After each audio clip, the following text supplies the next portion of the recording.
Welcome to another episode of Boom and Bust, your home for NFL Draft Talk. I'm your host, Terry, and today we're getting closer and closer to that time. We had our first round of college football playoffs, all that good stuff. But as we lead up to the draft, we want to talk about more philosophical things. So today I figured I'd talk a little bit about the spread offense systems and kind of what they've done to the draft. If you are a casual college football fan, definitely if you're a big football fan for college, you know that spread offenses have completely dominated the college game.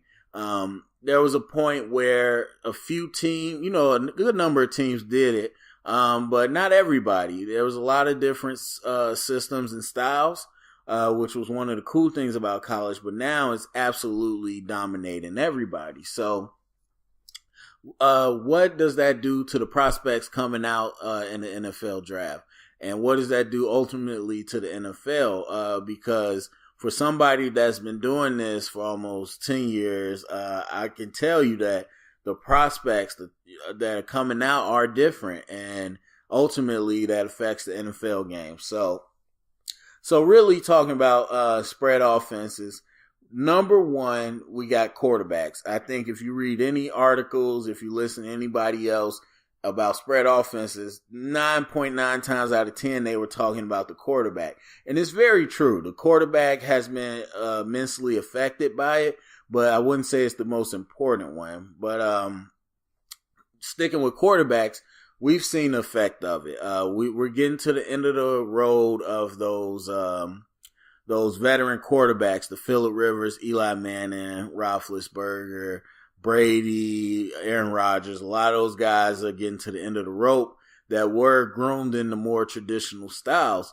And we're coming into that younger crop that are from spread backgrounds. And that's just what we're getting. So now the thing you got to know about spread offenses is that as a coach, the appeal of it is that you get to run an offensive system without fully grooming the quarterback. Now, I got coaching friends and whatnot that have been in love with spread before the craze and all that, so I don't want to disrespect them.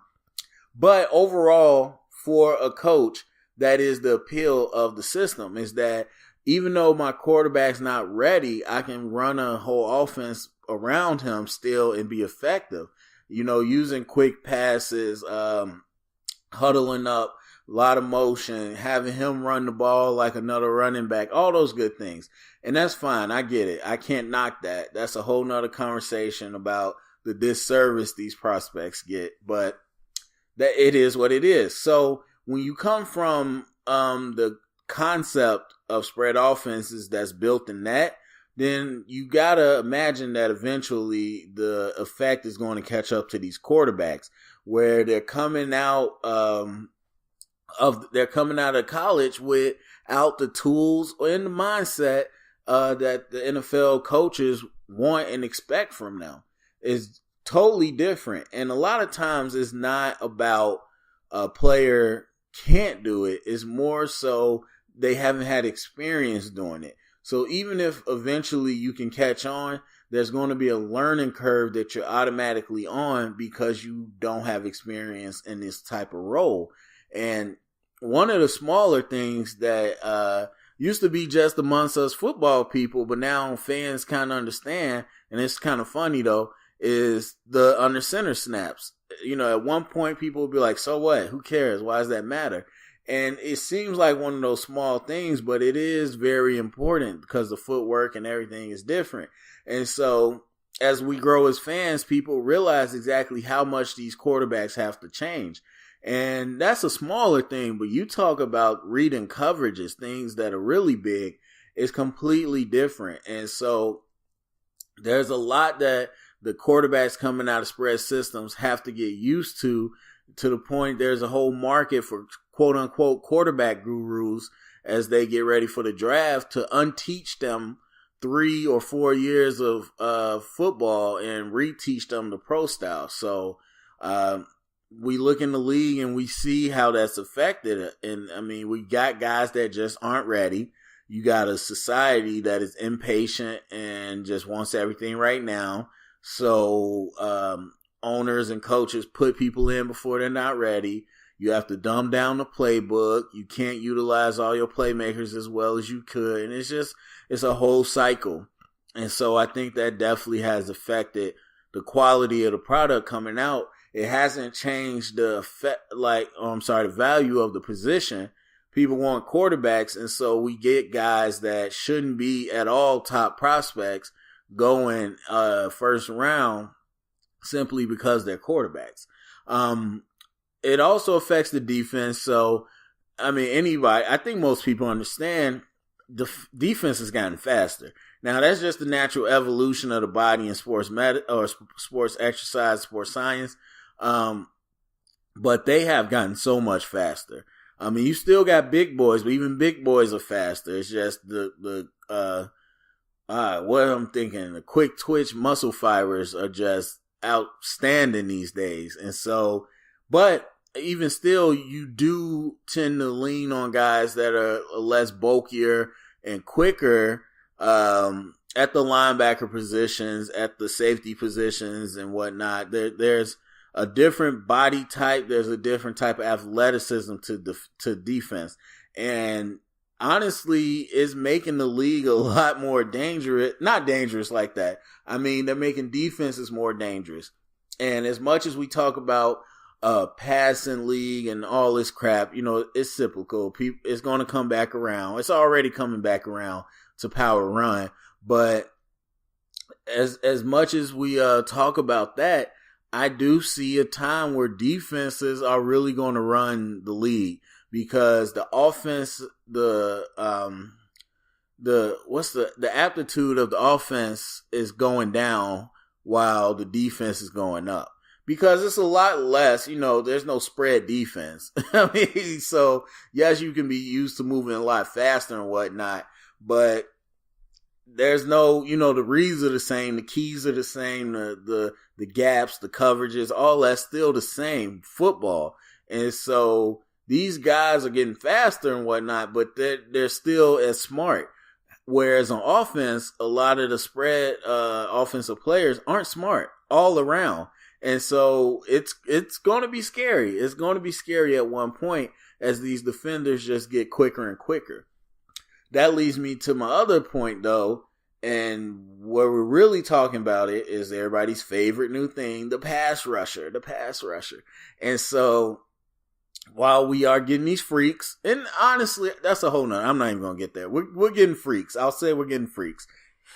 Athletically, not so much skill-wise, but we're getting freaks. And at the same time, the biggest issue that spread is causing that nobody fan-wise really knows is the offensive line is becoming terrible. And the league knows it. The league caught up to it a few years ago. But I think the average fan still doesn't realize offensive line, especially tackles, I would say more so tackles, have completely fell off in their skill set because of spread offenses. Your offensive tackles in the spread offense are so much more athletic, and they're so much more about getting out in space for these screen packages that they have lost their attitude and their ability to aggressively block the man in front of them. And that's just not a question. And they lost strength too. The weight on some of these players just by itself can tell you that it's changing. Like the body type, the athletes, the converted tight ends or DNs that they're trying to make tackles now just shows you that it's more about speed, guys that can move, get out in space. And they completely abandoned teaching these guys how to block in the trenches. And so it has turned into a really shallow pool of talent when it comes to tackles. And we can name them all the way down. Whether we're talking about Luke Jokel, Eric Fisher, Jake Matthews is just okay. Those are the guys I can remember. Laramie Tunsil, who's really not good. Jawan James. It's so many in recent years we can talk about that are just flaming out because they aren't physically what offensive linemen should be. And the technique is so different because they've gotten so worried about getting their feet fast enough to go forward that they forgot to teach them how to move their feet backwards into a pass protection. And then the other thing about the spread is that these linemen are used to blocking for 1-2 seconds. The plays are usually quick, some type of misdirection handoff, some type of quick play action bubble, some bubbles, whatever.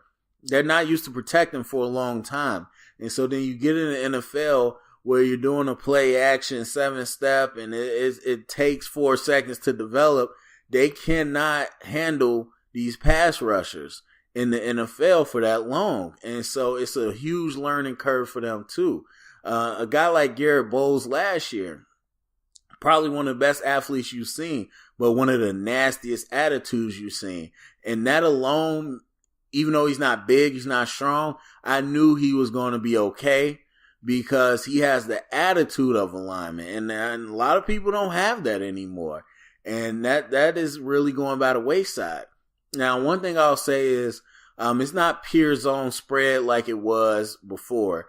There's a lot of power spread elements, meaning a lot of power schemes, the power block scheme, a lot of wham stuff with the H-backs, a lot of pin and pull, a lot of, power schemes that are from, old school running.